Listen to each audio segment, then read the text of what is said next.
Hi guys, welcome back to your singles course. And what we're looking at in this episode is once you've kind of met somebody, maybe once you've started dating somebody online or anything like that, how do we turn that connection into a relationship? Now that you've honed in on someone, let's imagine you've gone on a few dates.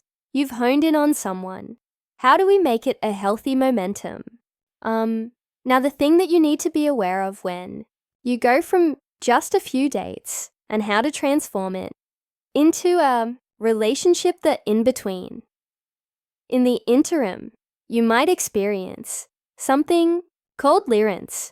And what lyrance is a phase that is way too premature to be love, but way too intense to be casual. So you're in this stage of limerance that can actually fog your judgment. It can cloud your judgment. It can make you super unattractive, and it can sabotage the relationship. And I'm going to describe what limerance is and why you need to be aware of it before you move on to a relationship. So what lyrance is a state of heightened infatuation and almost like a semi-obsession with a person that you've recently started dating. The key is recent. It usually fades over time as you start to feel more secure and safe with your partner. But when you've just met somebody, particularly if it's been a long time since you've met someone, you're going to enter this phase. And one of the FE key features is you have this intense infatuation. You start to really think about this person all the time. You want them. You have this intense need for reciprocation. You want them to always want you. You want them to be always thinking about you. You're constantly wondering, are they thinking about you? Are they not thinking about you?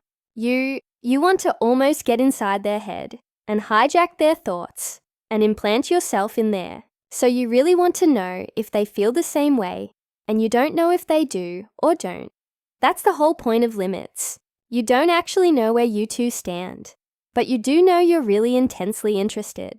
So you really have this intense desire for a reciprocation. The other thing is you have very heightened emotional responses. So you have a very sensitive reaction to them, not calling you.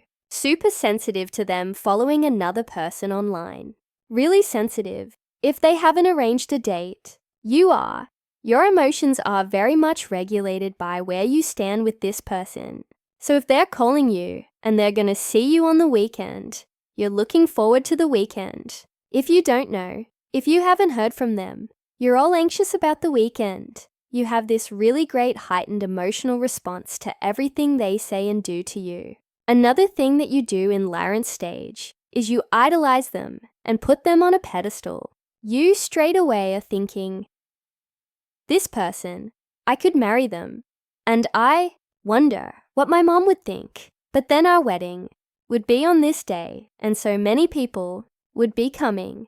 And how would our families come by? You literally start painting out your life together. And you might have been on 2 dates. You might have been on 3 dates, and it's so excessive and it's almost borderline creepy. But your thoughts and fantasies involve this person. And not just like sexual it's genuine. Like relationship ship fantasies that you start having. You also start having very intrusive thoughts. What I mean by this is, you kind of get pangs of like, they could be doing this behind your back, or maybe they're done this, or maybe they're going on another date, and you get these really negative, intrusive thoughts about this partner that causes you more severe anxiety, and then it causes you to be preoccupied with this person that you barely know. So you might start digging through their social media, or you might check when they're last online. You might start going deeper into the rabbit hole of who this person is and what they're up to. So it causes you to be intensely, preoccupied. And the final thing is that you start to develop an intense fear of rejection. You don't want to text them first because you have an intense fear that they might not text you back. You don't want to call them because you have an intense fear that they don't pick up their call. It's no longer casual in the sense that, oh, you call someone. If they don't pick up, they don't pick up. No worries. So, I text them and they reply whenever. You text them and you have a state of panic that they might not reply, or they might not open it, or they've been online and haven't read your message.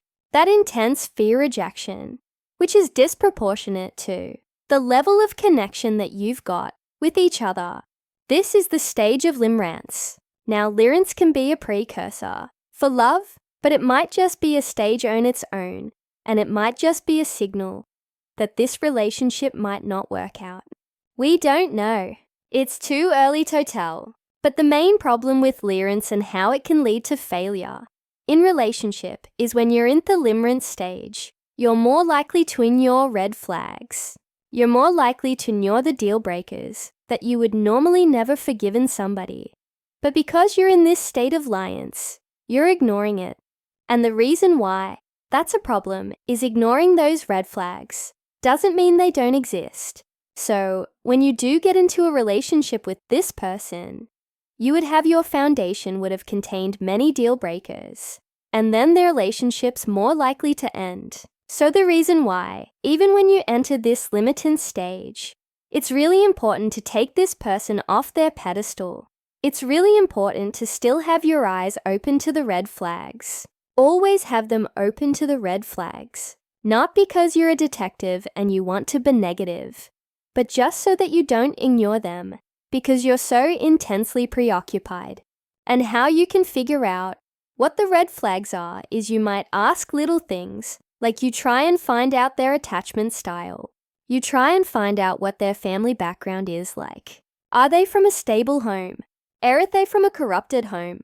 Do they worked on any of these issues? What do their previous relationships look like? If you notice that they've cheated on all previous partners, or if she's used all her previous partners for financial gains or whatever it is, you look at their previous relationships and figure out, you look at how much they invest in you, how much time and energy and effort they put into you, and if they're not putting that much in, remove some of yours.